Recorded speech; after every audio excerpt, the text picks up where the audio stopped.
Jakob Fak, fantastic effort.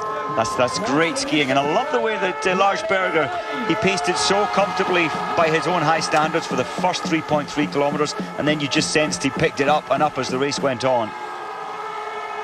It's a horrible little penalty loop because your legs around the bottom curves get even more loaded with the tight cornering. Maritz, veteran now from the Slovenian team. Yeah, 37. Some would say past it. He obviously feels otherwise.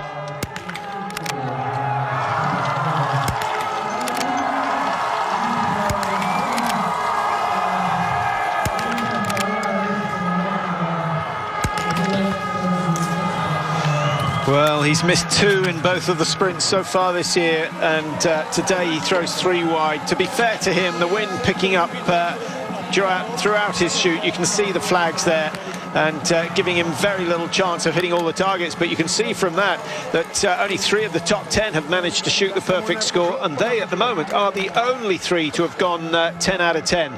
So difficult conditions. The news on the track, Fourcade has just gone through the 8.3. He's 0.9 of a second behind Jakob Fak's time. Well, he's not going to be short of information out there, Mike. Again, the advantage coming from a handy bib draw. It is, and maybe that's why Fourcade opted for the second group, knowing that a lot of the big names would be in the first group.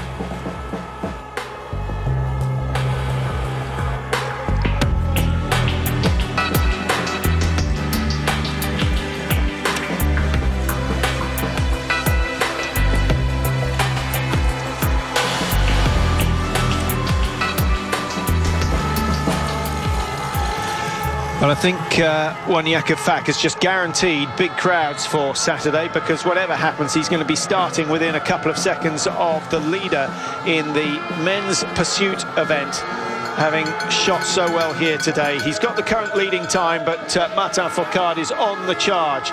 It's down to 0.2 of a second now. Fourcade, he's picked up half a second only. But don't forget how quick Jakob Fak was over the last 500 metres. To take 2 seconds out of Svensson in the last 500 means that Fourcade is going to have to do the same, and he may not be aware. And this is the segment where Fak picked up that 1.82 seconds, technically taking the corners so tight.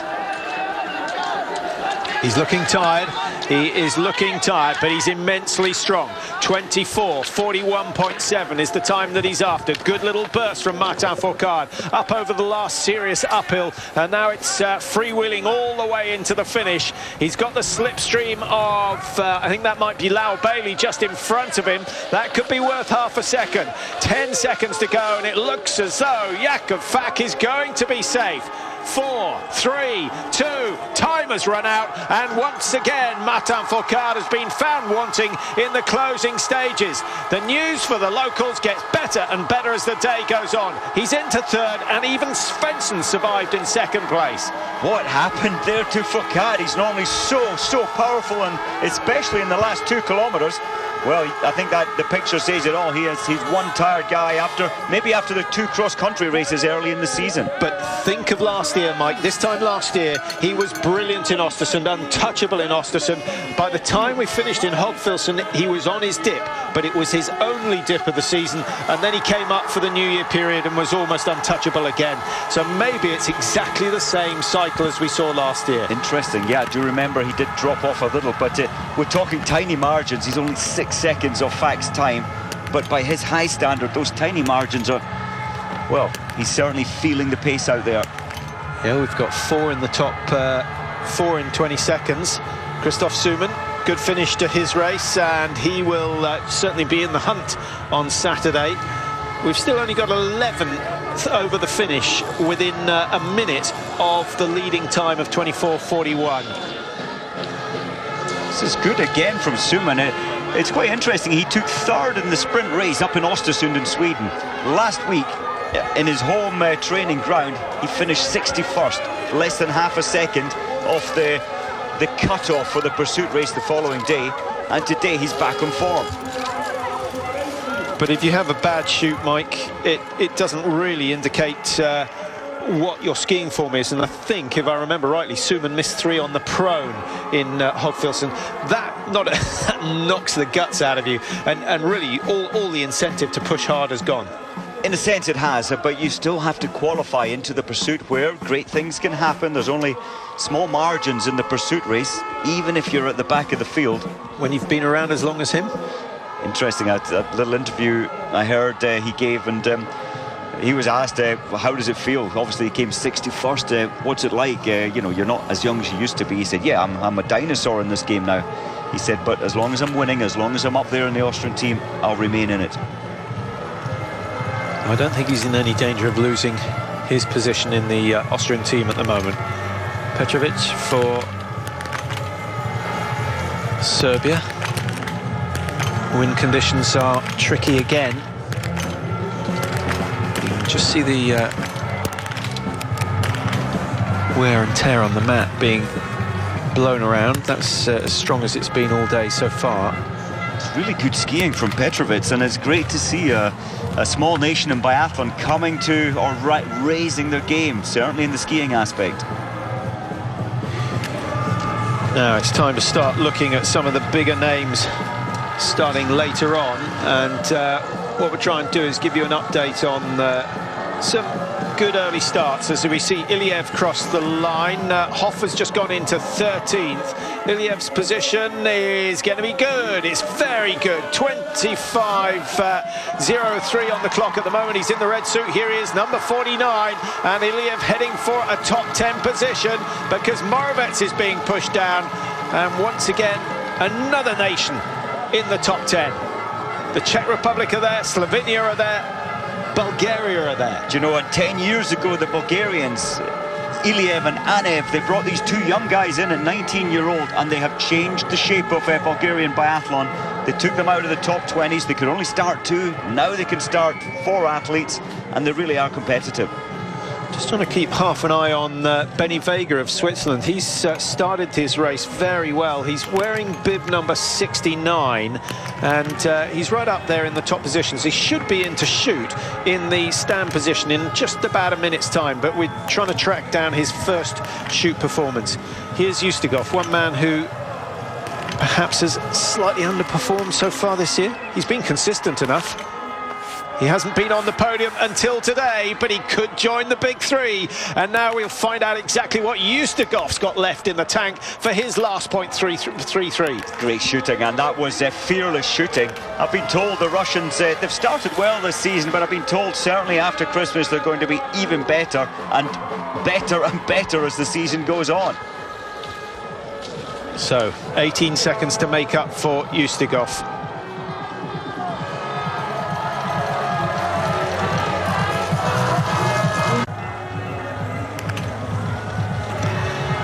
Welcome back to Slovenia, the 3rd round of Biathlon World Cup racing taking place this week. We've got 4 days of action for you. The men's sprint is the only race today, the women's sprint tomorrow, and then pursuits on Saturday, but perhaps the one that most of the viewers are waiting for, Mike, the mass start, the first mass start of the season. Brilliant. The best 30 in the world at the ranking on that day will all start together.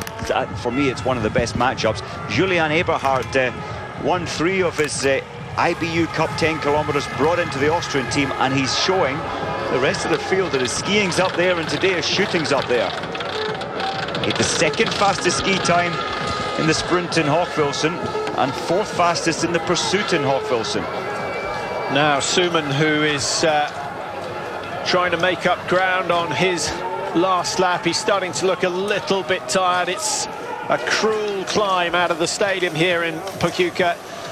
And that shot, I can guarantee you, flattens it off. There are quite a few false summits on this climb, aren't there, Mike? You think you've made it. Doesn't matter how many times you've been around the loop. It always surprises you how long the climb goes on. And you're right there, you're right. You think you're reaching the top of a summit, but you've still to spin your way around to the right, and your legs are completely shot by the time you go over the rise. Suman changing gear, leading with the right, now leading with the left. Looking tired. Yeah, I never know if that's a good sign or a bad one. Generally, it's very good practice to train both sides, particularly if the tracks you race on aren't quite as perfect as World Cup tracks and you've got a little bit of a cant on. Martin Fourcade He was in a position to win this one, but he's been out-sprinted for the second week in succession. He's been pushed down into third at the moment, and a very respectable time from Fourcade. You mentioned Vega chasing him down. Vega's gone and missed 2 targets in the stand. He was well competitive before the stand shoot. Perhaps the performance of the day coming from Tim Burke of USA. Lau Bailey, his teammate. We'll try and find out how Lau's got on. Tim Burke still lying in 4th position at the finish as Maritz goes through. 3 misses on the prone, 2 on the stand, but Dockel has gone clear, and that's a really good start from Dockel, but he can't match the best in ski speed.